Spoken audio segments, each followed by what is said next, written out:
Hitman Blood Money Reprisal just recently released for mobile devices, and it will be coming out on the Nintendo Switch during the winter as well, apparently. I never played this game when it originally came out in 2006, so it was quite the experience to play it now on my iPhone. And I have to say, I was pretty impressed. What is up, my dwellers of the interwebs? I'm Sorensen, and this is my first impression on the new port to mobile devices of the game Hitman Blood Money Reprisal. From what I experienced of the game so far, the story is played out through various story retellings of assassinations in the past by a guy who is on the hunt for Agent 47 and is confiding all this information to some famous journalist. When they get to the part about the assassination they're talking about, that is when you take the role of Agent 47 and start on your task. I thought that this was an interesting way for the game to progress on the story. The game is fully voice acted and the in-game cinematics are pretty good. While of course they do look very dated, but they are remastered enough for modern screens as far as I can tell.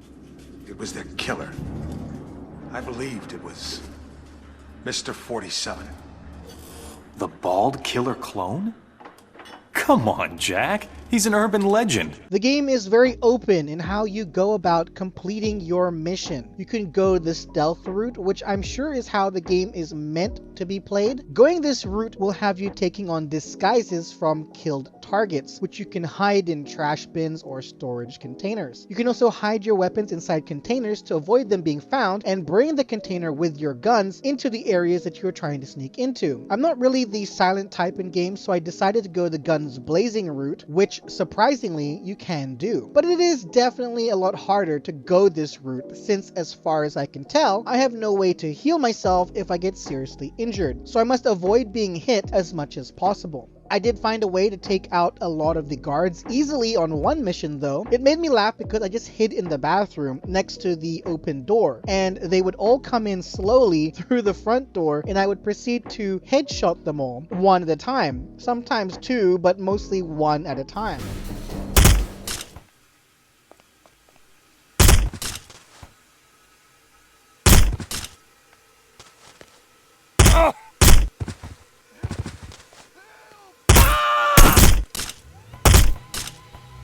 It was a very easy way to take down the majority of the guards on that mission, and I felt like the AI was a bit janky to allow me to do such a thing, but this is a very old game, so I can forgive that. Once you have completed your mission, you must also evacuate using the designated exit. The mission does not end after completing your task, so keep that in mind that you're not out of the deep end until you reach the exit. You can choose a variety of weapon loadouts for your mission, though the bigger guns will have to be picked up from a drop location on the map. I have never actually felt the need to pick up the weapon on the map because I just pick up all the weapons and ammo from all the dead. The combat is pretty crazy if you let it get that way. Once you start shooting, the other guards will get alerted, and if you don't move around and try to hide behind cover, you can get overwhelmed fairly fast and die. You cannot actually hide behind cover in this game either, so you will just have to run behind it. There is an aim assist in this game, and it seems very ruthless in who it targets. It will love to target civilians that are in front of you, even if there is someone else shooting at you. If the civilian is in front of them, your aim assist will target the civilian first. There were plenty of moments where I just shot at innocent bystanders before the one shooting at me because the aim assist obviously just wanted them dead. As funny as it is, I can see why the aim assist would be necessary, and it has helped me a lot in sticky situations, even if it is a bit wonky.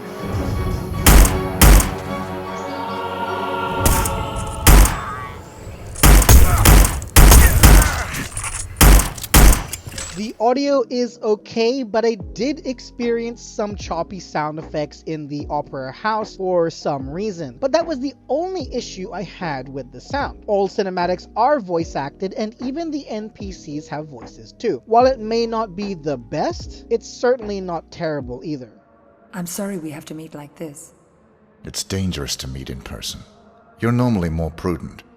What's going on? Visually, the game is obviously very dated looking. This game was released originally in 2006, so it can only be remastered so much, but you can't remove that old look to it. And that's fine. Considering how old it is and how the game looks on my phone, I'd say that the remaster to phone was a very good job. Everything looks crisp and clean, and it doesn't look terrible. Overall, I'd say that my experience in Hitman Blood Money Reprisal was a good one. I had so much fun with it, especially pushing the guns blazing route and testing how far I could go or see if I could even complete a mission by just shooting up the whole place. And while it was challenging and took multiple attempts, I was able to do it. I like that you have the option to play it out that way. I'd hate to be locked to stealth only, since I'm not a big stealth player. The game is out now and costs $14.99 US on your designated app store. Buy it now and relive the 2006 Hitman game or play it for your very first time. I give this game a 9 out of 10 for the amount of fun I had with it and for being a fantastic port to mobile devices. So there you have it. That's my first impression on the game Hitman Blood Money Reprisal. Thank you for watching. I'm Sorrison. Have a fantastic day. Please drop a like and subscribe to the channel if you enjoyed my content, and hit that bell icon to stay up to date on all my upcoming videos. And if you're watching this on taptap.io or on the TapTap app, I hope you'll consider following my profile as well. Bye bye!